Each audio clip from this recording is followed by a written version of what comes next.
La Sociedad Dominica de Medios de Comunicación, Sodomco, presenta A Pensar Más con Rosa María Palacios.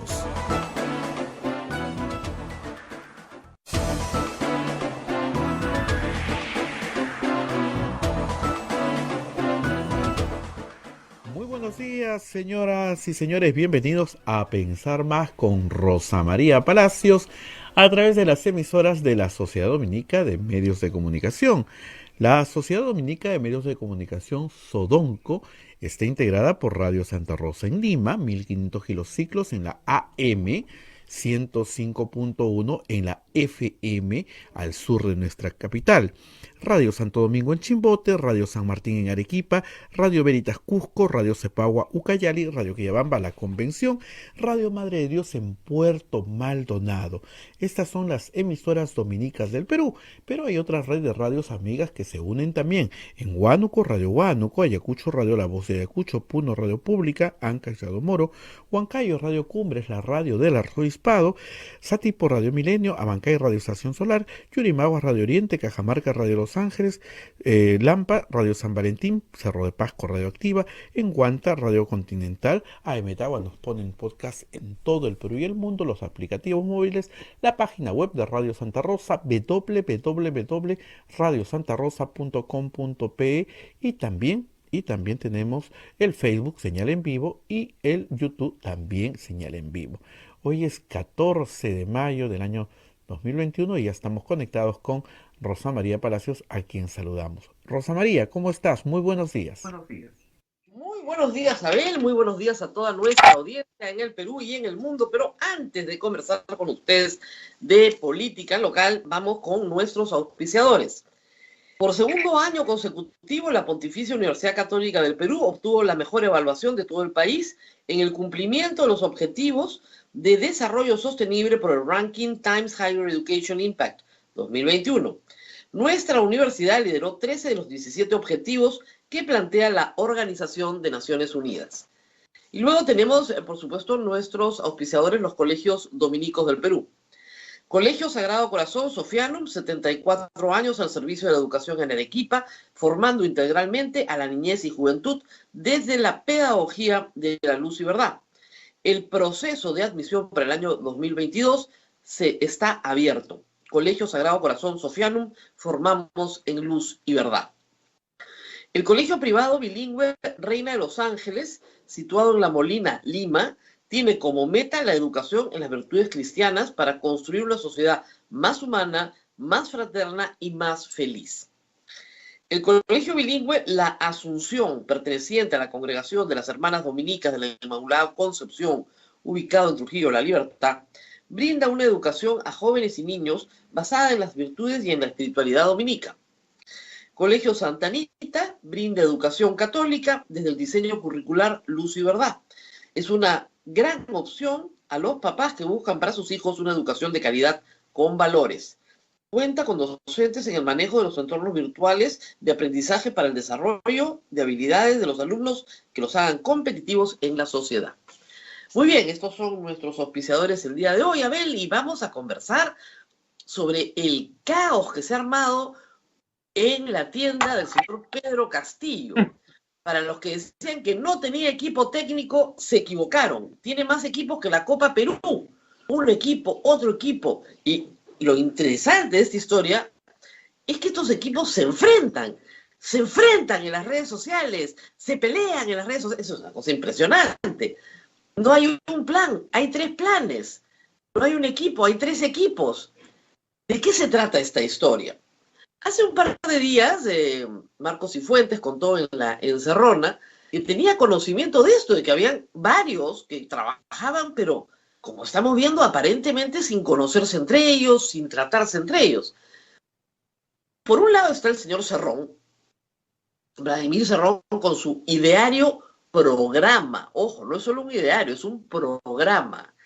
Para los que dicen, anoche fue entrevistado Miguel del Castillo y decía, no, eso es filosofía. No, un momentito, también es un programa. Y como programa tiene unos listados de actividades que un gobierno de Perú Libre haría. ¿Okay? Eso está ya publicado, es lo que hemos visto todos y se presenta al Jurado Nacional de Elecciones. No es un plan de gobierno en el sentido de que no hay una evaluación crítica del momento actual, por ejemplo, ¿no? Se escribió en febrero del 2020, antes de la pandemia, no hay una palabra sobre la pandemia, etc. Ese es un grupo. Ahí está Vladimir Cerrón y sus muchachos de Junín, los que lo rodean, los que están con él y los que le dieron el soporte a Pedro Castillo para ganar en primera vuelta. Es decir, las bases de Perú Libre, su aparato organizativo, su ideario, su programa, es decir, le dieron la pelota, los chimpunes, el pito, le dieron todo. ¿Ya? Bueno, ganó primera vuelta. Excelente. Ese es un primer grupo. El segundo grupo es Verónica Mendoza, que hemos visto una ceremonia pública donde con todo, dice, con nuestro corazón, con nuestra fuerza, toda nuestra gente, todo lo que tenemos al servicio de Pedro Castillo. ¿Okay? Y en efecto, han habido reuniones del grupo de Verónica Mendoza, de la jefa del plan de gobierno de Verónica Mendoza, la señora Durán, con los muchachos de Cerrón, tratando de acordar algunas cosas que ustedes podrán imaginar son bastante distintas entre lo que proponía Juntos por el Perú versus lo que propone el Cerrón. Y ahí había una diferencia en algunas cosas profunda, ¿no? Pero luego aparece un tercer grupo, aparentemente más empoderado, más activo, que es el que lidera el señor Miguel del Castillo. Miguel del Castillo es hijo del excongresista Jorge del Castillo, propietario de un medio de comunicación virtual de streaming que se llama UCI, que ha sido candidato aprista en alguna oportunidad a alguna alcaldía, no es que no haya militado en el partido aprista, porque hasta donde sabemos ha sido candidato, y ha sido también un personaje, ¿cómo les puedo decir?, interesante en algunas campañas de difamación. Yo lo recuerdo en una contra mí hace unos 10 años. Así que no pasa desapercibido del radar político, digamos, ¿no? Entonces, este joven, valor peruano, dice que él no le ha ofrecido nada al señor Castillo. Se ha presentado anoche en una entrevista con Jaime Chincha, muy interesante, donde él dice que él estaba ahí solito y Castillo lo vino a buscar a él. Castillo viene a buscar a Del Castillo. Discúlpenme que me vaya a confundir porque esto es un poco enredado como todo este cuento. Y lo conoce en entrevistas que él brinda a su medio de comunicación, ahí lo conoce, y luego en la primera vuelta le pide que lo ayude, que le dé ideas, consejos, ¿no? Entonces, Del Castillo se junta con varios, que no puedo decir los nombres, pero ha dado algunos, ¿no? Y le hacen un plan que ya está listecito. Y no nos dio detalles, pero adelantó con bastante claridad. Libre comercio absoluto. No, nada de prohibir la importación. No, dijo, eso no, pues ya. Sí, pues, en el tema del PBI a la educación y a la salud estaba confundido. Ya entendió que una cosa es presupuesto y otra es PBI. Y ellos ya le habían explicado y él aceptó que, bueno, cuando Jaime Chincha le pregunta con toda razón, oiga, pero un candidato a la presidencia que no distingue el presupuesto del PBI es un asunto bien grave, ¿no? No, le dijo, él es un luchador social, pues no todos somos expertos, ¿no? No todos tenemos por qué saber. Claro, entre paréntesis, no todos tenemos por qué saber, pero el presidente de la República sí tiene que saber qué cosa es Producto Bruto Interno, que es el conjunto de toda la producción del Perú, privada y pública, y qué cosa es el presupuesto del Tesoro Público, el presupuesto que él puede gastar en servicios que brinda el Estado. Pero bueno, según el señor Miguel Castillo, en realidad ese no es un problema, porque nadie nace sabiendo y cada uno es experto en su tema. Ya, muy bien. Por supuesto, propiedad privada, empresa privada, nada de empresas públicas, nada de estatización. Y le dio una interpretación todavía más extraña a la palabra nacionalización. No, dijo, no. La nacionalización no la han entendido. Quiere decir que los recursos se ponen al servicio de los peruanos. ¿Ya? ¿Cómo es? Porque fíjense, sí, efectivamente, el gas natural de Camisea sale de Camisea, ¿no es cierto? Lo meten a un tubo, lo mandan a Lima, va a las generadoras de electricidad y se convierte en energía eléctrica. Y esta energía que me alumbra para que ustedes me vean la carita, El 50% sale de camisea. O sea, ya está mi servicio. El recurso nacional, porque si no, yo no podría prender la luz. O pagaría el doble. Si no hubiera gas de camisea, pagaríamos el doble de lo que pagamos hoy en energía eléctrica en cada casa del Perú. ¿Por qué? Porque tendríamos que importar diésel, quemarlo, ¿no es cierto?, para generar energía, y eso nos costaría el doble de lo que nos cuesta ahora el gas natural. Esa es la gran, si quieren, ventaja del Perú. Tenemos energía relativamente barata. Para un crecimiento enorme necesitas energía. Si no electrificas el país, no hay forma de crecer. Y el Perú tiene gas de camisea. ¿Cómo no va a estar el recurso al servicio de los peruanos? ¿Qué somos, marcianos? Hay un saldo que se exporta, pero lo central es la energía eléctrica que tenemos en este momento. El gas natural que sale de camisea no va... La gente piensa, cuando piensa en gas, piensa en una... ¿no? En el balón. Balón grande, balón chiquito. El gas natural sale por un ducto enorme y genera electricidad. El 50% de la electricidad, de la energía del Perú, sale de camisea. ¿Cómo no va a estar al servicio de los peruanos? 50%. Es enorme. Y gracias a esa energía, el Perú ha podido crecer en los últimos 20 años. Porque sin energía no creces. Uno de los grandes problemas geopolíticos de países cercanos a nosotros es que no tienen la energía suficiente para sostener su crecimiento, su desarrollo. Nosotros sí la tenemos gracias a camisea. Y esta joya le quieren meter mano de alguna manera. Además, camisea paga muchísimo más que cualquier otro emprendimiento minero en el Perú, por condiciones especiales de su contrato. Se sorprendería el señor cuando sepa cuánto es lo que paga en total. Pero en fin, cerremos esta parte. Parece que Miki Torres ya lo convenció de que no es expropiación, nada de sustitución de importaciones, hombre, ¿qué te pasa? Eso es de los 70s. O sea, ni Alan Primero, ¿no? Ya está. Y sí, un programa de redistribución del presupuesto público para mejorar educación y salud un poco más, ¿no es cierto? Un programa de redistribución en programas sociales para levantar, ¿no es cierto?, personas que están en extrema pobreza, apoyos, etc. ¿Qué pasó? Parecía bueno. Nosotros hemos reclamado desde este programa 1000 veces que el señor Pedro Castillo, por el amor de Dios, se modere. Entonces parecía muy bueno. Mientras iba hablando el señor Castillo con Jaime Chincha, y yo decía, qué bueno. Bueno, ya. Por fin, no va a ser el hambre el programa, ya. De repente, un tuit del señor Bermejo, congresista electo de Perú Libre, es que es de terror el tuit.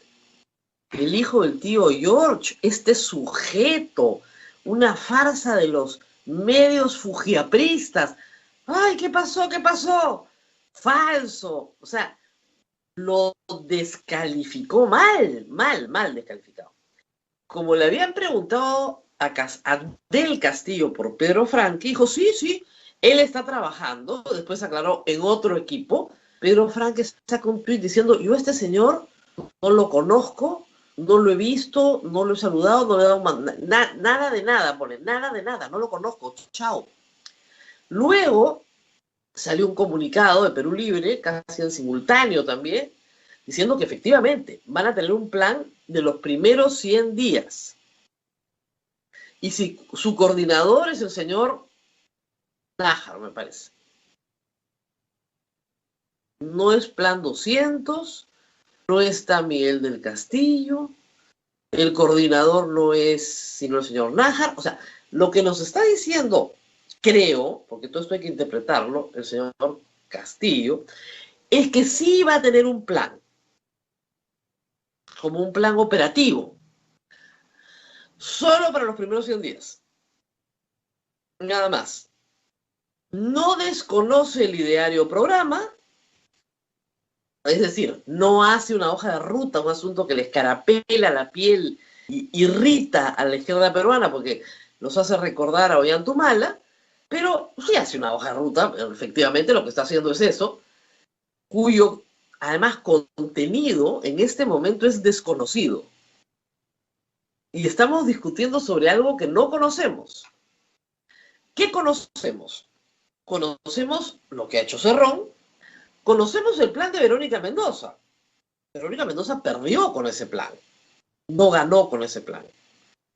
Que es un plan también con una perspectiva de nacionalizar el gas de camisea, o sea, en ciertos ámbitos es igual, en otros no.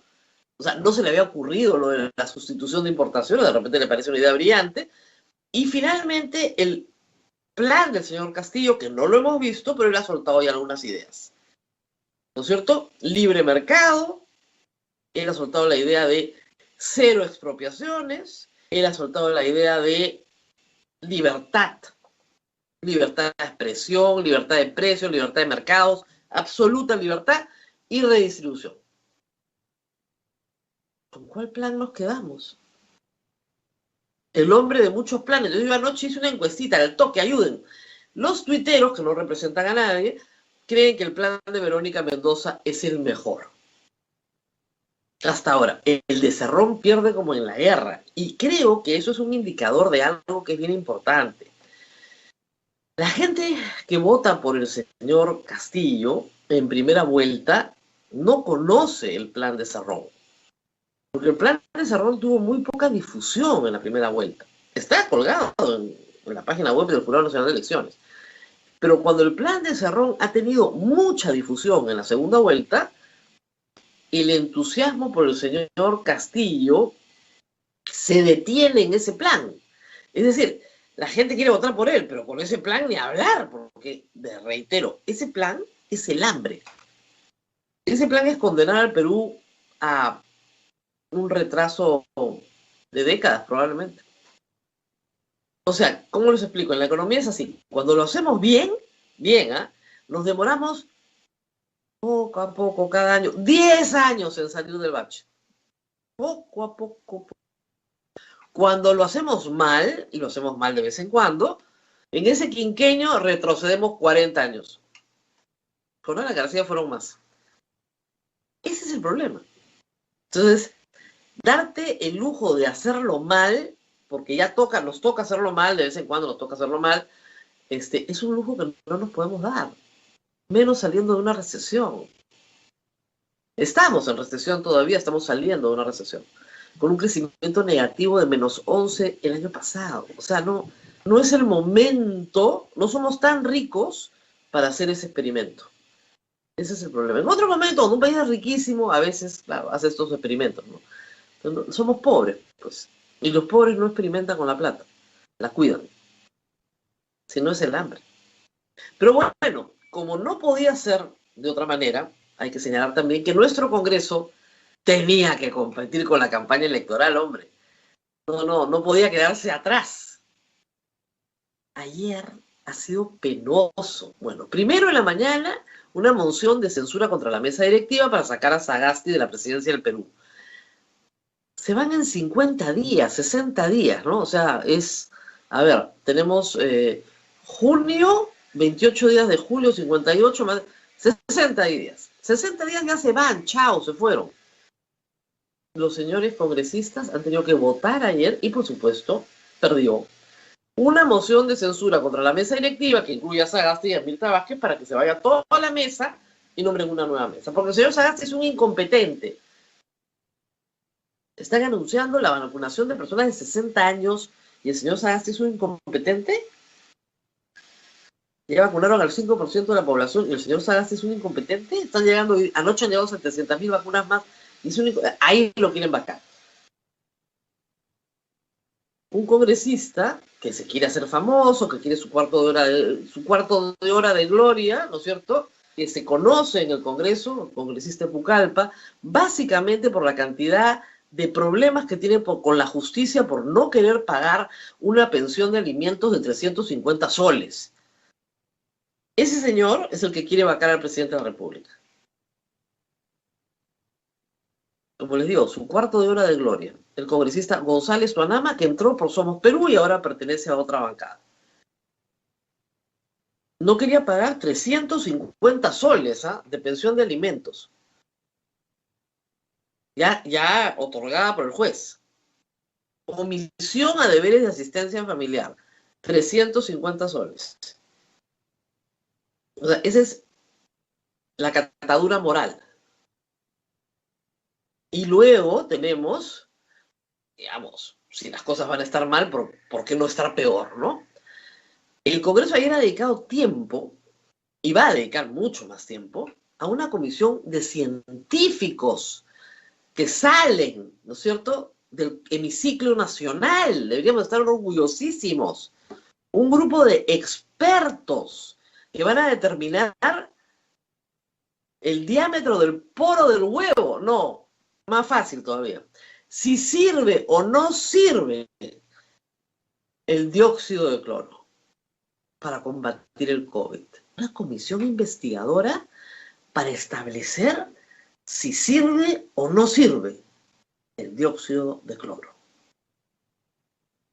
Miren, no se puede ser más bruto. Y ya da vergüenza, y entre vergüenza y pena, y ya dices, bueno, pues ya, que se entretengan haciendo estupideces, pues, para que no saquen leyes idiotas, ¿no? Ya, pues está bien, 2 meses de entretenimiento en tonterías para que ya no saquen leyes idiotas, porque se gasten la plata así. O sea, la bibliografía es abundante. Lo único que tienen que es usar una herramienta que se llama Google. La bibliografía es abundante, estableciendo que este es un blanqueador industrial.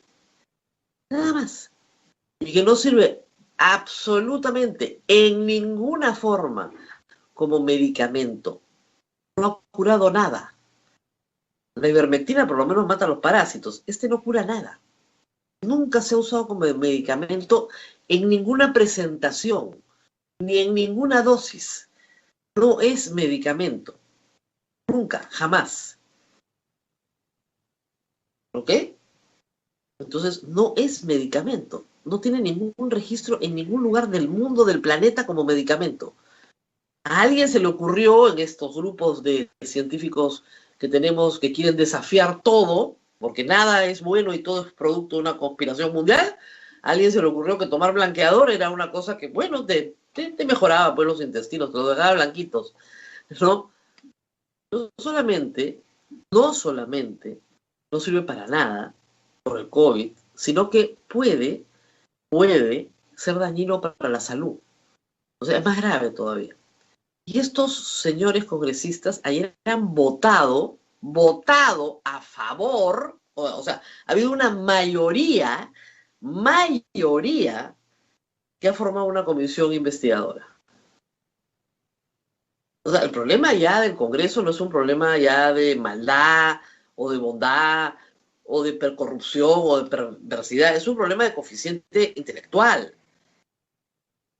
De verdad, es un problema de acá, o sea, de entendederas. ¿Cómo vas a hacer una comisión investigadora? ¿Por qué no hacen una comisión investigadora para saber si chupar una piedra te cura el COVID? O que con 3 dientes de ajo y unas gárgaras con ruda te curas el COVID. O sea, podrían hacer lo mismo, da lo mismo. No, para examinar el dióxido de cloro. Ampliamente descartado. Ampliamente desacreditado este médico alemán que está graduado de una manera poco precaria, que se paseaba por América Latina en los primeros meses del COVID y del cual nadie volvió a hablar porque obviamente está ampliamente desacreditado. Comisión investigadora cuando ya estamos vacunando, cuando el Perú está vacunando a toda velocidad. Y la vacuna procede de la ciencia, de la investigación, no de estos mamarrachos. Comisión investigadora de sabios, que michi saben en el Congreso de lo elemental de ciencia. O sea, ya el solo hecho de que creen una comisión para investigar esto es porque no saben nada de nada. O sea, nada. No saben ni tomarse la temperatura. O sea, qué bestia. Así estamos. También un proyecto de control de precios sobre las pensiones escolares en el mundo privado. Vamos a hablar de eso seguro la próxima semana. Lo tienen que observar de todas maneras porque es inconstitucional. O sea, no pueden producir ni siquiera un proyecto constitucional en el Congreso. Ya lo aprobaron sin trámite, sin nada, sin discusión, sin opinión del Ministerio de Educación, nada. Ya, listo. Por el cual los colegios privados no pueden cobrar moras, multas, nada. Nunca, jamás. Con lo cual, bacán, porque no pagas la pensión, pues, ya está. Listo. Son increíbles, ¿eh? Increíbles. Los dejas un ratito solos y te rompen la casa. O sea, el Congreso necesita vigilancia permanente. El que entre puede no ser mejor, ¿eh? Algunas personas me dicen que va a ser mejor porque hay algunos que sí son más o menos inteligentes. Pero en general, el Congreso es una institución que estamos viendo. O sea, produce estos resultados. Esto es un desastre. En un solo día, vacaban al presidente de la República. En un solo día creaban una comisión para investigar el dióxido de cloro y se tiraban todo el sistema pensionario de los colegios privados. Eso es bingo. No hay que dejarlos solos, pues es terrible, terrible, terrible. Bueno, Abel, no sé si tenemos alguna pregunta del público antes de irnos a la pausa. Bueno, no sé, el tema de las vacunas para la Federación Peruana de Fútbol, me preguntan acá. Bueno, no es mi tema, como ustedes saben, yo de fútbol no sé nada y entiendo que para mucha gente el fútbol es una actividad muy importante en sus vidas, ¿no? Y que define muchas cosas. No es mi caso, la verdad. Yo no entiendo por qué un joven deportista que está en el mejor momento de su vida, que tiene todas las defensas pues altísimas, es una persona vulnerable, ¿no? No estoy entendiendo qué está pasando. Claro, es un deporte de contacto y efectivamente pues te tocas y estás al lado de otras personas. O sea, sí hay una corta, si quieren, por 45 minutos pausa y 45 minutos después una interacción activa, sí, eso me queda claro, pero ¿por qué tienen que vacunarse antes que otros? No me queda claro. Además entiendo que la mayoría es un grupo que está entre los 20 y los 30 años. Ahora, si la Federación Peruana de Fútbol considera que es importantísimo vacunar, es bien sencillito, ¿eh? Agarran un vuelo charter, aterrizan en Miami, aterrizan en Texas, se bajan, los vacunan a todos y se vuelven a subir. Con la Johnson y Johnson, y ya está. O sea, eso es más barato que hacer todo este roche, ¿eh? La verdad. Lo que pasa es que el ministro lo ha escuchado. Sí. Lo que ha pasado es que la federación, creo yo, ha cruzado una serie de comunicaciones, como decimos, pues, inconducentes, porque no conducen a nada. Entonces, una primera comunicación es, señor, Digemí tiene registro de Sinovac. Respuesta, no tiene. Porque Conmebol ha comprado vacunas de Sinovac. ¿Ya? Entonces, de repente, en otro país, en Chile, en Argentina, sí tienen el registro. De nuevo, los meten en un avión, los mandan a un país que sí tiene el registro y los vacunan ahí. Total, son 50 personas, no estamos hablando de más gente, creo, ¿no? Creo, porque es para jugar la Copa América. Entonces, ya pues 50 personas, listo. Las metes, 200 personas entran en un avión, las metes, pues, la de los equipos, etc. Muy bien. Dos aviones. Se van y se vacunan y regresan. Ya está. Los que juegan en equipos extranjeros, en países donde se está vacunando, me imagino que ya están vacunados. Y los que no, van y se vacunan, como reitero, se van a los Estados Unidos, se van a Hawái, se van a Argentina, a Chile, a algún lugar donde la vacuna Sinovac si tenga registro, entonces se permite la importación, y ahí, acá no tiene registro, entonces no se puede permitir la importación. ¿Se les puede dar de otra marca? No, porque no están dentro del Plan Nacional de Vacunación. El problema es que el secretario de la Federación, en las cartas, sobre todo en la segunda, le dice al ministro de Salud que un requisito indispensable, dice la norma estándar, es que los jugadores estén vacunados. Y el señor Ugarte usó Google, cosa que no usaron en el Congreso, puso Conmebol y encontró que la vacunación que promueve Conmebol es voluntaria y que ningún futbolista está obligado a vacunarse. Entonces, le estaban mintiendo. No era un requisito indispensable para participar en los torneos estar vacunado. Pero no le puedes mentir al ministro de Salud, ¿no? La mentira se ve ya fea. Por 50 vacunas o por 200 vacunas, francamente, trepa a tus muchachos al avión. El fútbol es una actividad que gana millones, millones. Gasten un poquito de plata en la salud de sus jugadores, trépenlos a un avión, los vacunan y vienen de regreso. Además son muchachos que están acostumbrados a salir, o sea, juegan en todas partes del mundo. Los llevan en un avioncito y ahí donde la Conmebol les ha puesto las vacunas, busque un país, la Conmebol, en América Latina, que sí tenga registro de Sinovac, llegan, se bajan, los vacunan, los vuelven a subir al avión. Ya está. Y si en 20 días tienen que volver a ir, se vuelven a subir al avión y en 20 días van y les ponen su vacuna y los vuelven a rezar. Ya está. No es tan complicado. De repente les toca ir a jugar a un sitio donde efectivamente sí tienen el registro de Sinovac, ahí aprovechan y les ponen la vacuna. O sea, hay maneras de organizarse sin distraer a la opinión pública en cosas tan, discúlpenme, banales como esta. Yo sé que para ustedes el fútbol es importantísimo, ¿no? Pero bueno, banales. Muy bien, y reitero. Bien, Rosa María, vamos a la pausa. Son muchachos jóvenes, fuertes, que están en la plenitud de la vida. Nadie está libre, por supuesto, de morir. Muchos ya se han enfermado, hay que decirlo también. Pero al final del día, bueno, a ellos, bien difícil que les pase algo, ¿eh? Pero bien difícil. Estamos con Monseñor Cabrejos, presidente de la Conferencia Episcopal del Perú. Hacemos una pausa brevísima, nos acomodamos bien y regresamos con él, porque el lunes tenemos una proclama ciudadana. Vamos a hablar con él a nuestro retorno. Sodomco, Sociedad Dominica de Medios de Comunicación.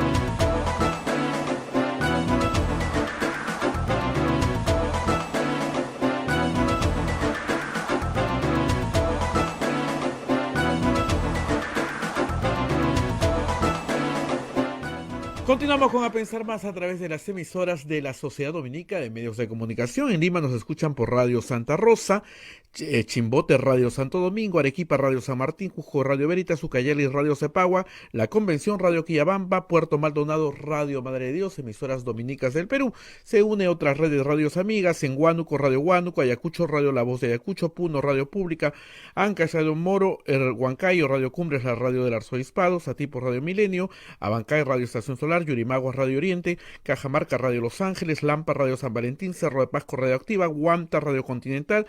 Ahí Metagua nos ponen podcast en todo el Perú y estamos en vivo en el Facebook y en YouTube. Adelante, Rosa María. Bueno, muy bien, estamos con Monseñor Miguel Cabrejos. Él es presidente de la Conferencia Episcopal Peruana, obispo, nos recibe desde Trujillo en su hermosa biblioteca para hablar de nuestro futuro, en realidad. Y, Monseñor, ¿por qué la Conferencia Episcopal, por qué el conjunto de obispos del Perú quiere decir algo en esta campaña? Porque parte de lo que es la Iglesia está en la proclama ciudadana que se va a presentar. ¿Por qué la necesidad de poner su palabra hoy? Claro.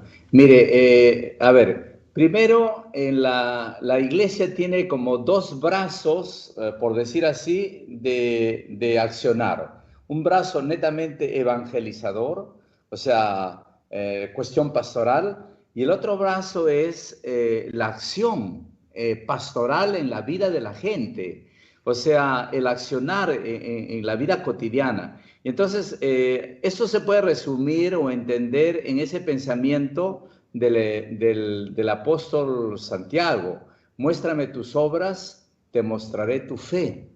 O sea, fe y obras. Entonces, en esa línea se desarrolló la doctrina social de la Iglesia. que viene desde los papas anteriores, la Rerum Novarum, la Mater et Magistra, la doctrina misma social de la Iglesia, que hay un documento inmenso sobre el accionar social de la Iglesia, y últimamente el Papa Francisco con Fratelli Tutti.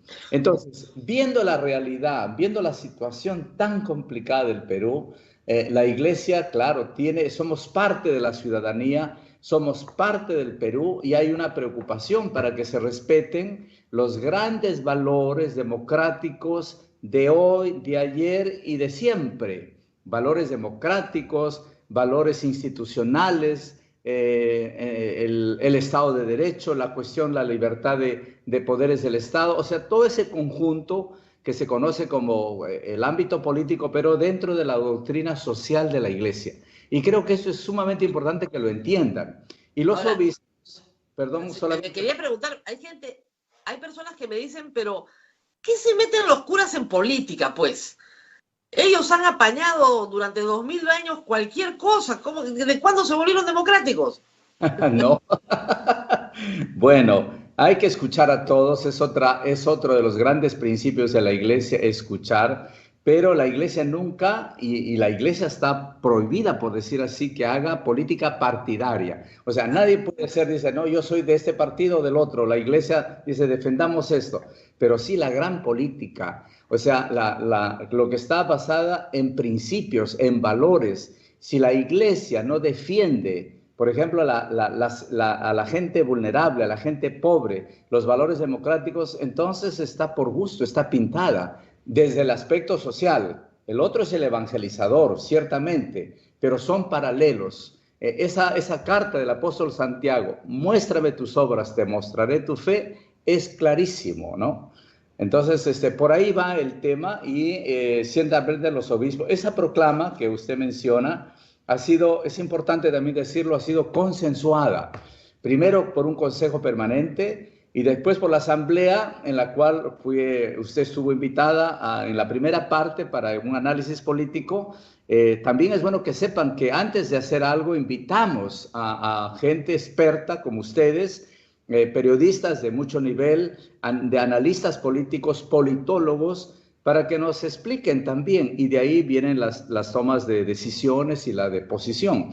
Pero si nosotros analizamos la famosa proclama, pues está todo puro principios, pura doctrina social de la Iglesia, sin duda, ¿no? Y no queremos inclinarnos ni a uno ni a otro, porque católicos hay en todos los partidos, católicos hay en un partido y en el otro. Entonces nos debemos más bien a los principios que debemos defender siempre. En esto, en la proclama, efectivamente, hay un acento grande en la política, en preservar el Estado de Derecho, sí, preservar la libertad de los seres humanos, claro, es muy importante. Eso está, y está bien.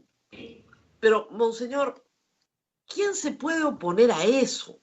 Yo leo la proclama y digo, esto me lo firma cualquier ciudadano, cualquier persona que tenga un DNI. Sí. ¿No le faltó dientes a la proclama? Sí, pero bueno, usted sabe que hay de todo, pues, ¿no? Hay personas que también se oponen y como le acabo de decir, hay una palabra que hoy en día mucho el Papa Francisco utiliza, escuchar a unos y a otros, ¿no? Pero también de escucharnos mutuamente, porque si hay grupos totalitarios totalmente que no entienden, no tiene sentido, ¿no? Entonces, ahora, pero dentro de eso, la Iglesia, usted preguntó por qué se mete, porque también debe haber una política con ética. Y la ética viene, en la Iglesia, viene de los valores del Evangelio. Está ahí. Está el otro argumento. Dice, pero ¿por qué se meten en cuestiones que son de la sociedad y del mundo? Pero mire, el gran punto es la encarnación de Cristo. Dios se encarnó, se hizo hombre, naturaleza humana, compartió todo y se compadeció de las multitudes y de la gente pobre. Entonces, la Iglesia, si quiere ser fiel a su mensaje evangelizador, no puede olvidar la cuestión humana, social de la población. El Papa dice ahora, el asunto de caminar sinodalmente, caminar juntos. ¿Caminar juntos con quiénes? Con los ciudadanos de nuestra época, contemporáneos. Nos toca vivir este periodo de la historia y nosotros tenemos que responder a esta etapa de la historia, no a la del pasado ni la del futuro, que no lo tenemos. aquí en este momento es un momento crucial para el Perú, importante, y la Iglesia ilumina desde su ética, de su política, desde la política ética o de la ética de la política que debe haber, ¿no? Por ahí va. Claro, pero digamos, no es un documento pastoral porque ahí No, en ese documento Cristo no está. O no, sea, no es un documento para... Bueno, yo le digo, a ver, Cristo, usted dice no está, yo diría que está. está ¿Por en los qué? pobres. Hay Claro. valores, hay principios, o sea, y donde hay valores y principios está el Espíritu de Dios. O sea, la doctrina social de la Iglesia está iluminada, sana de los valores del Evangelio. Por eso. Muy bien. Entonces, ahora hay que entender que la doctrina social de la Iglesia se ha transformado, ¿no? Arranca a principios del siglo XX, o sea, estamos 120 años después. Pero Sí. bueno, y ustedes han obtenido inmediatamente una aceptación de ambos candidatos, porque salvo en un párrafo, en un solo párrafo, hablan de economía. En uno, Sí, en uno. sí, Y la economía es lo central. ¿Por qué sí. no hablaron un poquito más? Doctora, yo le agradezco todo. Mire, nada es perfecto, ni tiene que ser perfecto. Y eso demuestra justamente de lo que no es nuestro campo en el sentido técnico y profesional. Nos valemos de los demás. Pero lo que usted dice es verdad, pero la Iglesia lo ha proclamado N veces, ¿no? Una economía inclusiva, una economía inclusiva. Yo recojo mucho del diálogo que el otro día que tuvimos, y por ejemplo, allí es, por ejemplo, la famosa incompetencia, primero, una economía inclusiva, o sea, una economía que permita que se piense más en la gente pobre, sencilla, vulnerable, ¿no? Hacia una orientación que me gustó muchísimo, de una igualdad para emprender, una libertad para emprender e igualdad para emprender, que todos puedan tener iguales condiciones para emprender y lograr su vida y su futuro. Pero en eso está el asunto de que es un problema estructural en el Perú. O sea, hablar de economía inclusiva, claro que hay expertos y nos han hablado. Estuvimos con el doctor Escalante y nos explicó maravillosamente todo. Pero claro, tiene que usted entender, nosotros no somos expertos en economía, pero el principio sí. Defender una economía inclusiva, pensar que el Estado debe estar con la gente, debe pensar, debe actuar en la gente, que debe estar comprometido con la gente, no abandonarlo o tenerlo marginado, porque es la obligación. Pero como le digo, no es perfecto, es perfectible, y justamente creo que este momento que usted me permite es para quizá mejorar un poco más o ahondar un poco más, pero además falta un otro documento de la Conferencia Episcopal. O sea, ese documento de la proclama son 4 instituciones. A nosotros se nos pidió avalar, apoyar, basado en estos principios que acabo de decir, pero la conferencia a final de mes va a emitir un documento sobre elecciones, sobre la realidad concreta. Y eso ya es nuestro, o sea, totalmente. Los obispos del Perú también vamos a dar a conocer nuestro pensamiento como peruanos, como ciudadanos. Somos parte del Perú. Ahora, monseñor, tenemos un problema en esto porque partimos de una realidad. El ideario programa del señor Vladimir Cerrón considera a la Iglesia Católica casi como una transnacional a la que hay que expulsar. Dice específicamente que hay que abolir el concordato con el Vaticano, que a los obispos los llena de plata.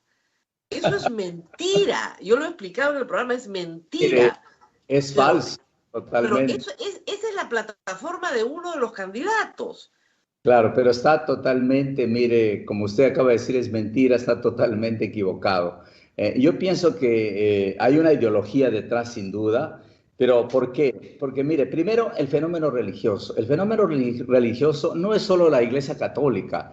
El fenómeno religioso es inherente en la humanidad, en la persona humana, sea quien sea al país o religión que pertenezca. Entonces, no se puede ir contra la propia naturaleza humana. Es como un ADN, lo religioso, lo espiritual. Segundo, Mire, lo que usted hizo el otro día fue extraordinario, yo le agradezco y la felicito, y por eso la llamaba también, pero era para felicitarla y agradecerle, porque qué mejor que lo diga un laico. Lo dice un obispo y se defiende, lo dice un laico. ¿Por qué? Porque el concordato, ¿qué hace? Mire, le voy a sintetizar. Simplemente, primero, el Perú es un estado laico. No es laicista, o sea, no está en contra, pero es laico. Son independencia de poderes, pero se prestan mutua colaboración. Cuando se presta mutua colaboración, o sea, el Estado peruano colabora con la Iglesia, pero la Iglesia colabora con el Estado. ¿Qué pasa? Yo le doy un ejemplo solamente. Trujillo tiene 49 colegios parroquiales. Colegios parroquiales para gente pobre. Solo Trujillo, son 47 jurisdicciones. Si los juntamos, ¿cuántos miles de niños la Iglesia apoya al gobierno a educar? Por decirle. Muy bien. Entonces, en cuestión sanitaria, ahora que ha habido la pandemia, ¿quién ha estado presente? La Iglesia Católica, también otras confesiones. La Iglesia Católica, oxígeno, un montón de cosas, montones de cosas.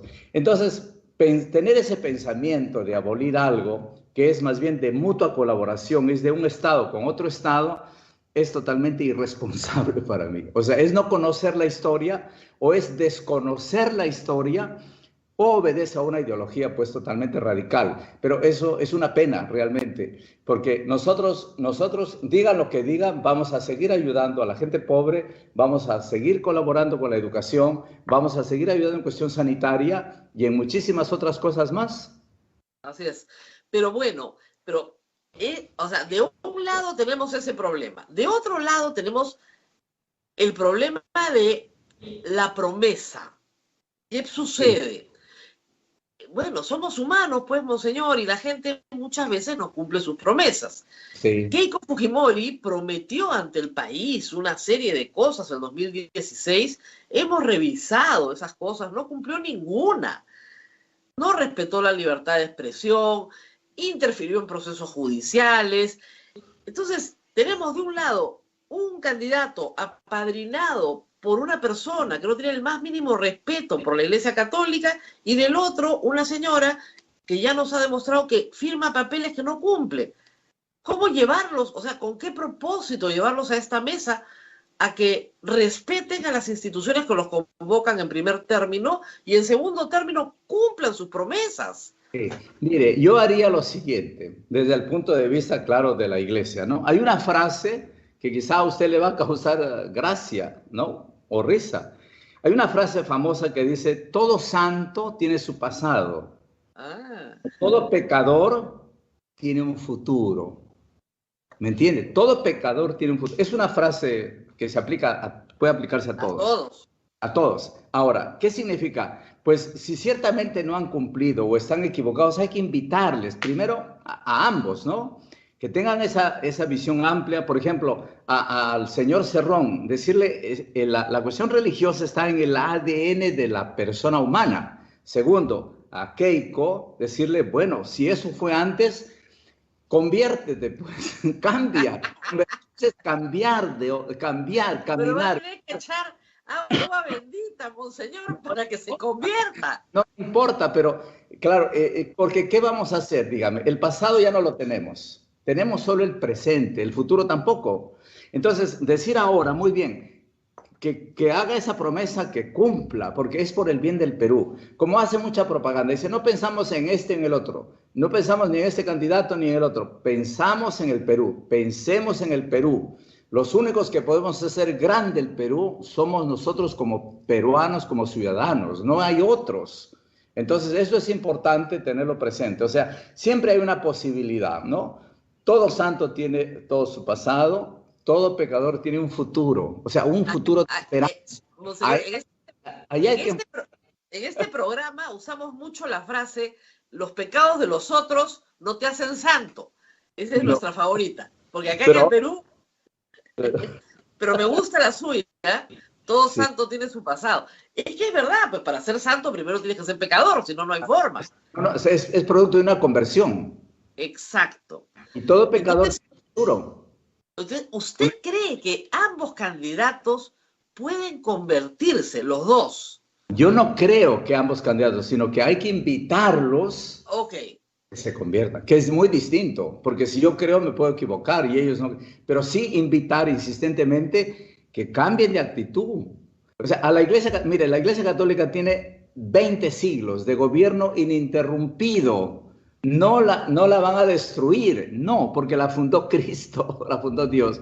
Y lo otro, sí es posible cambiar, o sea, eso es lo que hay que, es posible cambiar, es posible pensar y decir, voy a cumplir mis promesas, porque si no sería una burla para el país. Claro. Una completa, firmar algo que después sé que no lo voy a cumplir. Y eso más bien muy mal, ¿no? Pero ojalá que no sea. El problema de Keiko Fujimori, como usted ha dicho bien, es su pasado reciente, porque ni siquiera hablemos del legado del padre, que en fin, los hijos no pueden heredar los pecados de los padres, pero digamos, su pasado personal, lo que ella le ha hecho al país en los últimos 5 años, es lo que genera el rechazo que ella tiene. Y el problema del señor Cerrón y el señor Castillo es la ideología que genera el rechazo que esto tiene. O sea, la Iglesia Católica se ha distanciado siempre, pero siempre, en su doctrina social, del comunismo y del totalitarismo. Siempre. O sea, eso es consistente. Más bien, la doctrina social de la Iglesia nace como una respuesta, ¿no?, a los bolcheviques rusos. La respuesta es nosotros con los pobres, la opción preferencial con los pobres, pero no sin el respeto a la libertad de los seres humanos. Claro. Esto es lo central en la doctrina social de la Iglesia. Claro, es que la doctrina social de la Iglesia piensa en la persona humana, doctora, en la persona. Por eso. Independientemente de las ideologías y de todo, es la persona humana, que es la esencia y la clave de todo. ¿No? Y a eso tenemos que apuntar. Pero en este caso, usted tiene los dos problemas. Una que tiene que convertirse, ¿no es cierto?, y todavía no se ha convertido, y otro que ideológicamente rechaza esta oferta, y los dos van a firmar. ¿Les podemos creer? Bueno, por eso le digo, sí, mire, siempre hay una luz de esperanza, ¿no? Espero que no sea un acto hipócrita, así disculpe la palabra que sea fuerte, que no sea una acto hipócrita, falsa, y que ojalá que sea de verdad, porque tenemos que pensar todos en el Perú, en la persona humana. Pensar en el Perú es pensar en la población peruana, y pensar en la población peruana es en la persona humana como tal. Este es el punto. Estamos mal acostumbrados a pensar solo en nosotros mismos, egoísticamente. No pensamos en el ser humano, en el servicio. La política, una verdadera política, es un servicio, no es servirnos de los demás, ¿no? Pero, señor, yo le hago una apuesta. Usted vaya a los pasillos del Congreso y pregúntele a todos los que pasan, congresistas, qué cosa es el bien común. Lo jala a todos, no pasan el curso 1 de ética, jalados. No saben qué cosa es el bien común, no tienen la más remota idea. Sí. Entonces, ese es el problema. O sea, así como la doctrina es rica y está ahí para quien quiera beberla, ¿no? Pero el problema es que esa es una fuente a la que no van a beber nuestros políticos. Estamos llenos de fariseos y de sepulcros blanqueados todo el tiempo. Nos falta a nosotros incidir más en estos principios, ¿no? Yo creo que, mire ustedes, los periodistas, mire ustedes, profesionales de la comunicación, pueden ayudar muchísimo. De hecho, lo están haciendo. Miren el esfuerzo nuestro. Hemos escuchado a 7 politólogos a 7, de uno y de otro. ¿No? Y todos hemos quedado muy satisfechos, pero todo eso, ¿por qué? Porque tenemos que caminar juntos, no podemos caminar solos. Si alguien quiere caminar ideológicamente solo, pues va a terminar en el fracaso. Y si quiere caminar también autoritariamente solo o sola, también va a ir al fracaso. O sea, esto es una realidad. Pero también tengo que decirle, desde el punto del Evangelio, siempre tenemos que sembrar una luz de esperanza para que la sociedad y las personas cambien. El Evangelio está hace más de 2000 años y cuánto todavía tenemos que nosotros todos convertirnos al Evangelio, a caminar juntos, a pensar en los demás, a pensar en el bien común, a dejar de ser menos egoístas, porque está dentro de la naturaleza humana. O sea, esto es el punto. O sea, yo creo que lo que usted hace, dice, y todo, mucha gente, porque mire, hemos escuchado a 7, como le acabo de decir, expertos, politólogos, periodistas de alto nivel, pero todos en el fondo coinciden con la defensa de los grandes principios y valores. Y en eso caminamos juntos, Es que yo creo que la mayoría del Perú, monseñor, quiere vivir en libertad. Claro que sí. La mayoría del Perú quiere vivir en libertad, quiere prosperidad. No riqueza, sino prosperidad en el sentido de un bienestar. Igual, lo que decíamos, igualdad para emprender. Exactamente. Libertad para escoger. Mire, yo lamentablemente, como usted sabe, tengo otra reunión Ahorita nos vamos, monseñor. Con Haití tengo una reunión, ¿no? Pero quería decirle, mire, la libertad es el don más precioso, que ni Dios quita al hombre. Le dio la libertad y no se la quita. Cristo invita, pero lo deja libre al hombre. El ejemplo está ahí, Judas y los demás, que lo dejaron libremente. Y si Dios mismo no quita la libertad al hombre que se lo dio, ¿quién es el ser humano para quitarle la libertad a los demás seres humanos? ¿Se da cuenta? Es mucho más profundo, existencial, ¿no? El hombre nació, es libre, debe ser libre para elegir, para emprender. Nadie debe quitar esto. Muy bien, el lunes es la cita en el Colegio Médico a las 10 de la mañana. Van a estar los dos candidatos en simultáneo. 11 de la mañana, doctora. 11 de la mañana.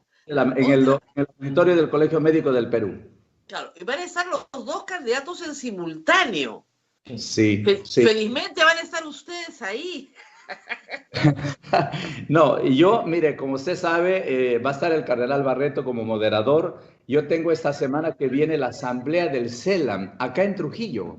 ¿Pero por qué? Mire, el CELAM, ¿no? La asamblea ordinaria. Porque usted sabe que está convulsionado totalmente Colombia. Sí. Totalmente. Y Bogotá. Entonces, no se puede hacer esa reunión que es internacional. Entonces, internacionalmente tengo gente acá en Trujillo de varios países para esta reunión, pero vamos a seguir virtualmente como lo estamos haciendo en este momento. Nos dieron las campanadas de las 9, nosotros también tenemos misa. Las campanas de la catedral. De la catedral, estoy escuchando. Sí. No la tiene abierta todavía, ¿no, monseñor? La catedral. ¿La tiene abierta la catedral? Abierta. La tenemos todos los días abierta con el 30% de aforo. 30% de aforo. No. Acá la catedral, sí. No, señor. Ahí hay otro elemento. Mira Perú, Rosa María. Lo que pasa es que usted me pica y hace bien. La iglesia, mire, hay una cosa. En la liturgia interna de la iglesia, nadie puede meterse. Nadie, ni el gobierno, ni nadie. ¿No? Respetamos las cuestiones sanitarias, todo, pero hay cosas que es inherente a la esencia de la iglesia. Y la liturgia de la iglesia es propia, ¿no? Gracias. Muy bien. Y una pregunta final, me preguntan por Respira Perú. 9 meses cumple el bebé. Hoy día cumple 9 meses. Sí, bueno, Respira Perú nació el deseo de caminar juntos con la Sociedad Nacional de Industrias, la Universidad Nacional de Loyola y la Conferencia Episcopal. Y sí le podemos decir que creo es el aporte de la sociedad civil unida, ¿no? Realmente hemos puesto 18 plantas de oxígeno, 18 en todo el país, 3 centros de atención temporal de oxigenación, 4,000 respiradores Bortran, 880 balones de oxígeno, 100 guairachis, 91 concentradores de oxígeno y cientos equipos de protección personal para personal médico. O sea, eso ha hecho la sociedad civil. Independientemente si alguien dice, bueno, queremos abolir a la Iglesia Católica, primero no la va a abolir. No la va a abolir. Ni el Imperio Romano pudo, ni nadie. Nadie, pero, y la iglesia seguirá, porque la iglesia la ha fundado Cristo, es de fundación divina, ¿no? Los Además, seres el mensaje Cristo en el Evangelio es bien claro, las puertas del infierno no prevalecerán ante ella. Serán contra el mal, el mal. Así que a seguir trabajando y colaborando, doctora, gracias por toda su Gracias. iniciativa y cuando guste, pues encantado de colaborar también con usted. Encantado. Muy bien. Monseñor, con este mensaje nos vamos. Gracias por estar con nosotros esta mañana. Suerte, mucha suerte con esta reunión del CELAM, que es un espacio muy importante de discusión de la Iglesia Católica. Y nosotros el lunes estaremos, por supuesto, atentos a la firma de la proclama en el Colegio Médico. Gracias por estar con nosotros. Y estaremos nuevamente alguna vez para hablar de otros temas de doctrina social de la Iglesia. Muchas gracias. Gracias, monseñor. Sí, gracias, monseñor. Le agradecemos la gentileza y disculpe, nos hemos pasado unos minutos.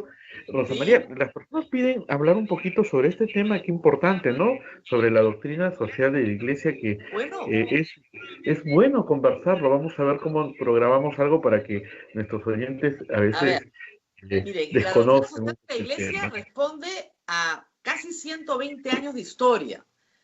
¿Ya? Y hay varias encíclicas, no es una, son varios papas, ¿ok? Y se va adaptando a los tiempos, obviamente, ¿no? O sea, hace 120 años no habían las comunicaciones que hay hoy día, los problemas hace 120 años no son los problemas de hoy. Estamos hablando de países hace 120 años donde la mayoría de la población era analfabeta, donde las mujeres no tenían participación política. Eso cambió. Entonces, la doctrina se ha ido adaptando, pero para los que están interesados en leer lo último, lo ultimito, la última encíclica del Papa es Fratelli Tutti, la última encíclica del Papa Francisco. Hermanos todos, quiere decir, hermanos todos. Entonces, es la idea, efectivamente, de una mirada social. Ahora, el Papa no es economista, no les va a decir cómo se controla el tipo de cambio, no. Son grandes lineamientos. Y ustedes pueden estar de acuerdo o en desacuerdo. Yo soy un poquito más liberal, les diré bastante más liberal, pero entiendo el sentido de la respuesta. Es decir, frente a los totalitarismos que en el siglo XX comienzan a crecer, ¿no es cierto?, desde el comunismo y desde el nacionalsocialismo alemán, la Iglesia Católica en Europa dice, nosotros también tenemos que tener una respuesta que pase, ¿no es cierto?, por responder las grandes preguntas, ¿no?, sobre el sufrimiento humano, sobre la miseria, la pobreza, sin que los seres humanos pierdan su libertad. En el Perú, la democracia cristiana, en los 60s, que luego se escinde en el Partido Popular Cristiano, es la única organización política que estudia la doctrina social de la Iglesia y la incorpora a su programa. Es la única. Otras en América Latina han hecho lo mismo, por supuesto, no somos el único país que ha tenido ese fenómeno, pero sí, efectivamente, está en América Latina, ¿no? Los demócratas cristianos en el mundo se inspiran en la doctrina social de la Iglesia. Y la doctrina social de la Iglesia, ya con Juan Pablo II, habla de un aporte muy importante que hace el padre Gutiérrez en el Perú, como teólogo. Es la idea de la opción preferencial por los pobres. Y eso es todo un desarrollo que hay que trabajar también. Pero sí, podríamos invitar a algunos expertos, tanto desde la política como desde la Iglesia, para que nuestros oyentes conozcan más. La doctrina social de la Iglesia es muy rica y, como digo, no corresponde a un solo papa ni a un solo momento. Son varias encíclicas, ¿no? O sea, Rerum Novarum, 40 años, a los 40 años de la primera, Populorum Progresso, todas tienen un nombre, yo sé, en latín o en italiano, pero todas esas encíclicas van recogiendo lo mejor del pensamiento social de su época y son escritas por cada uno de los papas que la pone a disposición de la Iglesia, viendo los problemas de su época y de su contexto. Por eso, lo ultimito para todos ustedes, Fratelli Tutti. Muy bien, Abel, nos vamos despidiendo, nosotros también. Abel, no te escucho, he perdido el micrófono. Ahí estamos. Ahí Te estamos. decía que ha sido muy, muy interesante escuchar a Monseñor muy interesante que nos ofrezca algunas ideas que están dormidas a veces. Y su frase me gustó, ¿ah? Esa frase... Todo santo tiene su pasado. Pero muy claro, bonita la frase. Es verdad. O sea, si ustedes examinan la vida de los santos, o sea, a San Pablo lo tuvieron que tirar del caballo, hombre. O sea, perseguía cristianos. O sea, y nadie le dijo, tú perseguías cristianos, ¿no? No, ya se convirtió, no sé, piensen en San Agustín, ¿no? Piensen en cualquier santo que para llegar a ser santo tuvo un camino, ¿no? Todo santo tiene su pasado, dice, todo pecador tiene futuro, además, todo pecador tiene su futuro. Y ¿sí? me gusta el entusiasmo de Monseñor de invitar a los políticos a la conversión, ¿no? Eso se llama tener fe, y no perderla, Muy bien. Así es. Bien, Rosa María, nos vamos. El lunes, por lo que veo, el lunes va a ser un día bastante agitado, a las 11 de la mañana. Nos está preguntando a qué hora es la juramentación, porque el término es juramentación. Bueno, es la jura de la proclama, si quieren. La jura de la proclama, sí. Ahora, sí es verdad que no es un evento masivo. Acuérdense que tenemos restricciones de carácter sanitario y se va a hacer en el auditorio del Colegio Médico, que es un auditorio cómodo, grande, pero no es una plaza, ¿no? Porque no pueden haber mítines, hay que insistir en eso. Hay gente que te dice, mira los mítines de Keiko, mira los mítines de Castillo. Y no pueden empezar violando la ley, por favor. Hay que mantener 20 personas en una caravana, al aire libre, con distancia, mascarilla, ya, se puede entender. Pero estamos viendo mítines de 1000 personas. Eso no está permitido. Es peligroso, es muy peligroso. La gente que va tiene que saber que es muy peligroso. Muy bien, nos tenemos que ir, Abel. De nuevo te he perdido, Abel, no te escucho. Vamos, Rosa María. No, de nuevo no te escucho. Ya nos están esperando los padres en el templo para la misa el día de hoy. Y solamente decirles que tengan mucho cuidado, que ha subido el número de fallecidos el día de hoy. Hemos tenido, según el último reporte, 418. Así que a cuidarnos bastante, por favor. Bien, Rosa María. Ahora, cuídate mucho, que tengas un bonito fin de semana. El SINADEF sigue bajando, en el Sistema Nacional de Defunciones, que está bajando de 1.200, que llegamos a estar a 1.100, creo, estamos bajando ya a 900. Y esa cifra es mucho más realista, ¿no? Pero de todas maneras, o sea, la epidemia sigue acá, señores, por favor. Es una barbaridad de fallecidos, así que tienen que cuidarse. No salir, yo salgo de mi casa una vez por semana como mucho, ¿verdad? Y acá seguimos. Muy bien, Abel, hasta pronto. Hasta el día lunes, Rosa María. Bonito fin de semana para ustedes y para ti también, Rosa María. Cuídense mucho. Chau, chau. Gracias. Chau.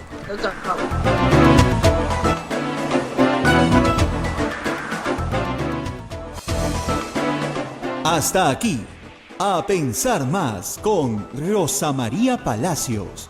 Este programa fue producido por la Sociedad Dominica de Medios de Comunicación, Sodomco.